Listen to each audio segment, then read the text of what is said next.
¿Qué es en sí una casa? Bueno, no sé la definición, ¿verdad? Y lo estoy haciendo así nada más. Se me ocurrió empezar de esta manera el video. Es una idea que quiero compartir de una experiencia acerca de un relato que escuché hace tiempo.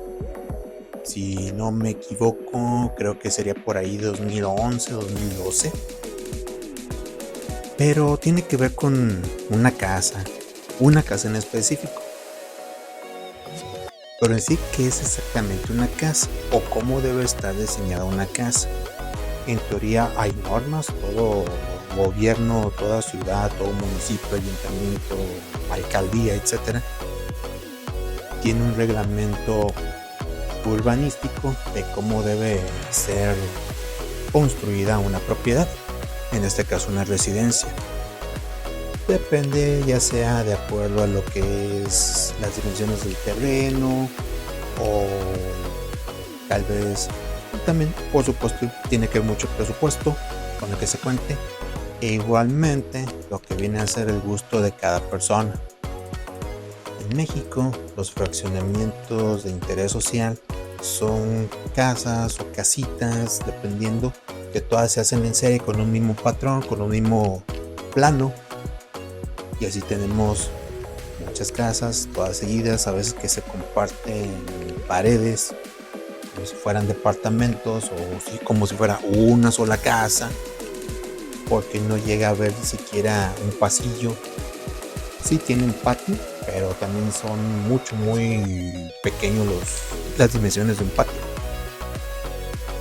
Tenemos también propiedades donde pues ante la falta de espacio hay gente que agarra un pedazo de la banqueta, ya sea hacia un costado si son de los que viven en la esquina, o incluso como se llegó a ver en alguna parte de México, si no me equivoco fue por ahí de Puebla, donde así sin más un vecino agarró toda la banqueta para hacer una recámara o creo que extender la sala, algo así. Hay memes muy curiosos al respecto. Voy a hablar, por ejemplo, antes de entrar en materia, en el caso particular de mi propiedad, mi casa que ahorita se está arreglando, de que quiero suponer que la persona que fue propietaria anteriormente, pues ya sea pudo haber sido por presupuesto, que fue haciendo ampliaciones no todas de golpe, sino ahora vamos a agregar otro cuarto y ahora vamos a agregar un porche y ahora vamos a agregar esto. Y sí es como digo yo, es como si estuviéramos uniendo cajas de zapatos en vez de hacer toda una cajota y adentro sus separaciones. Es un ejemplo burdo lo que estoy diciendo. Y sí, de repente se ven, por decirlo de esta manera, como les digo, pegazones. Con el tiempo llega a haber filtraciones y algo muy molesto, como también la parte en la que al hacer un pasillo, el dueño anterior olvidó el detalle de hacer una barda y un baño que se encuentra en la terraza, pues no es apoyado en la barda de que se supone debería ser de la propiedad, sino también en la casa del vecino y cosas así, ¿verdad? Todas cosas que obviamente en su momento cuando fui a ver esa casa y yo enamorado por la idea de que iba a estar en el mismo fraccionamiento donde he vivido toda mi vida y que por ser ya el único hijo soltero en ese entonces que le quedaba a mi padre, pues bueno, muy buena elección, porque así estoy cerca de casa de él y cualquier cosa que se le pudiera ofrecer al hombre, pues nada más corro media cuadra, sin fijarme en esos detalles, ¿verdad? Y ahí entiendo por qué de repente le surgía tanto a la promotora como a mis ex vecinos vender la casa, ¿verdad? Yo no le puse peros y los que fueron a verla antes tal vez sí, pero bueno, así se pagan las cosas. ¿A qué voy con todo esto? Recuerdo que una prima publicó en Facebook una fotografía que lamentablemente no la tengo a la mano, pero recuerdo que al pie decía algo así como ¿cuánto darías por esto? Y recuerdo que solo se veía una calle, un vehículo y algo que en algún punto de un cerro parecía como un silo o unas torres de silos. Pero pues obvio, lo que estaba en primer lugar era una camioneta Chevrolet de color medio menta, algo así, digamos una modelo 70 y tantos, pensando que eso te referías, pues tal vez habría que ver las especificaciones, qué máquina trae, cuánto gasta, en qué condiciones se encuentra, todo eso.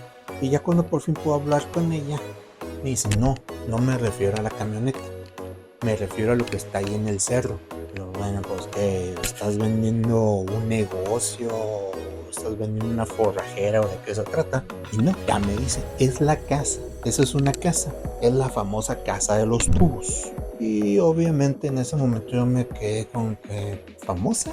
Jamás en mi vida en ese momento había escuchado eso. Nunca había escuchado hablar de esa casa. Entonces ya me empieza a platicar una historia que, bueno, para los que se enteren por primera vez por medio de este canal y los que ya hayan escuchado, voy a gastar la misma historia que se escuchó mucho tiempo, de que supuestamente esa casa la hizo una persona que tenía dinero y que lamentablemente tenía una hija que andaba en silla de ruedas, y esas cosas que parecen como unos tubos, unos cilindros, eran supuestamente para, en vez de instalar escaleras o construir escaleras, mejor dicho, eran rampas para que la niña que andaba en silla de ruedas pudiera accesar a todos los pisos de la casa. Pero resulta que en lo que estaban a media construcción, este señor lleva a su hija en silla de ruedas, y donde están viendo la casa para que fuera viendo la niña cómo iba quedando, desgraciadamente la niña se le zafa de las manos, o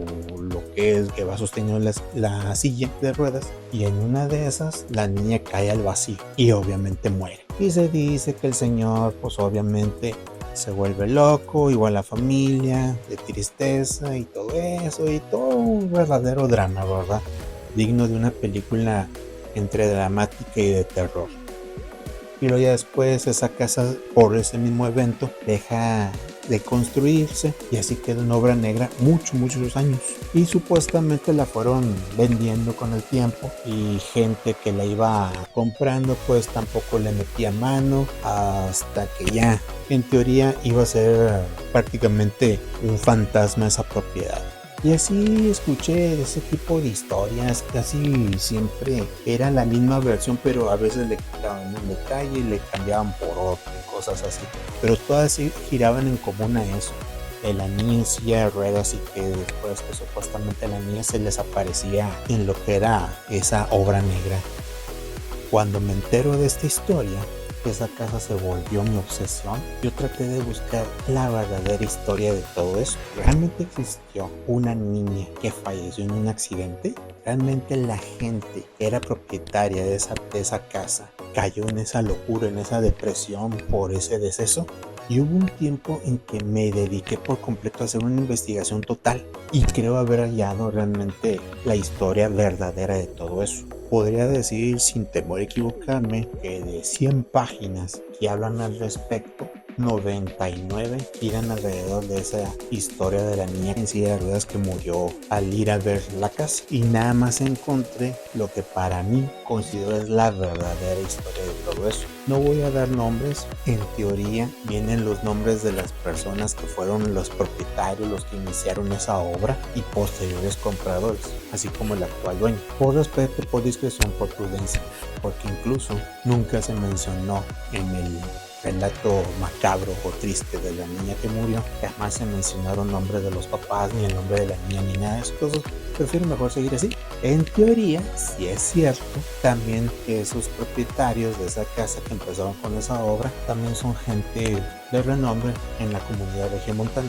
Y así como que sin más, simplemente se acabó el gusto, por decirlo de una manera, de terminar ese proyecto, que así se quedó, y vamos a dejarlo así. Y luego ya vinieron otros compradores que tampoco se les hizo atractivo continuar con el arreglo, con las modificaciones, y se vendió otro y a otro y a otro, y así hasta que llegó a los dueños actuales. Igual y puede ser una mentira todo esto, porque de 100 relatos, 99 coinciden en la caída de la niña que fue a ver su casa, y que nada más aparezca pues igual en una de esas puede ser muy cierto lo de la niña, como también no ha de ser del todo cierto ese 1% que encontré donde habla de esa historia, de las personas que se hicieron de ese terreno, que hicieron esa construcción y que terminó en nada en su momento, que parece ser, si mal no recuerdo, la construcción terminó así como quedó en obra negra en 1973, y ya no se le volvió a mover nada hasta si no me equivoco, creo que fue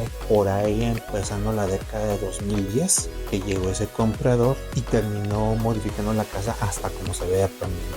Esto pues a final de cuentas es mi contribución, un punto de vista muy personal acerca de la historia, la leyenda de la casa de los tubos.